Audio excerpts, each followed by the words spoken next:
Hello, ഇന്ന് നമുക്ക് ചൂര എങ്ങനെ അച്ചാറിടുന്നതെന്ന് നോക്കാം. ചൂര അച്ചാറിടാനായിട്ട് ഞാൻ 1.5 കിലോ ചൂരയാണ് മേടിച്ചേക്കുന്നത്. ചൂര മുളക് പൊടിയും മഞ്ഞൾപ്പൊടിയും ഉപ്പും കുരുമുളക് പൊടിയും ചേർത്തിട്ട് വറുത്ത് മാറ്റി വെച്ചിട്ടുണ്ട്. എന്നിട്ട് ആ എണ്ണയുടെ കൂട്ടത്തിൽ കുറച്ച് എണ്ണയും കൂടി ഒഴിച്ചിട്ട് ഞാനിവിടെ ഇഞ്ചി, വെളുത്തുള്ളി ചെറുതായിട്ട് ചോപ്പ് ചെയ്ത് ഇട്ട് കൊടുത്ത് നന്നായിട്ട് വഴറ്റിയെടുക്കുന്നുണ്ട്. പിന്നെ പച്ചമുളക്, നമ്മളുടെ എരിവിന് ആവശ്യത്തിന് പച്ചമുളക് അത്യാവശ്യം ഒരിച്ചിരി വലുപ്പത്തിൽ കട്ട് ചെയ്തതിലിട്ട് കൊടുത്തു. പിന്നെ കറിവേപ്പില ആഡ് ചെയ്തിട്ടുണ്ട് കേട്ടോ. ഇതിൽ ചതച്ചിട്ട് വേണമെങ്കിലും ഇട്ട് കൊടുക്കാം.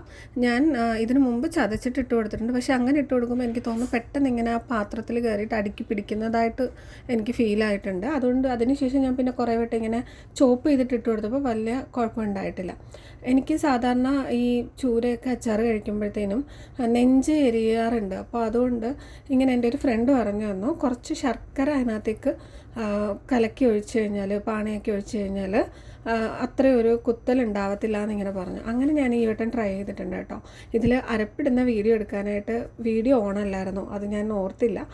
വേറെ ഒന്നുമില്ല, മുളക് പൊടി, മഞ്ഞൾപ്പൊടി, പിന്നെ കുറച്ച് കായപ്പൊടി ഇട്ടിട്ടുണ്ട്. ഇത് ഇത്രയും കൂടി ഇട്ട് നന്നായിട്ട് ആ എണ്ണയിലും അരപ്പിലും ഇട്ട് നന്നായിട്ട് മൂപ്പിച്ചെടുത്തു. പിന്നെ ശർക്കര ഉരുക്കിയതും പിന്നെ ഗ്രേവിക്ക് വേണ്ട തിളച്ച വെള്ളവും വിനാഗിരി ഒഴിച്ച് നന്നായിട്ട് മിക്സ് ചെയ്തെടുത്തു. സോ ഇത്രയേ ഉള്ളൂ. താങ്ക്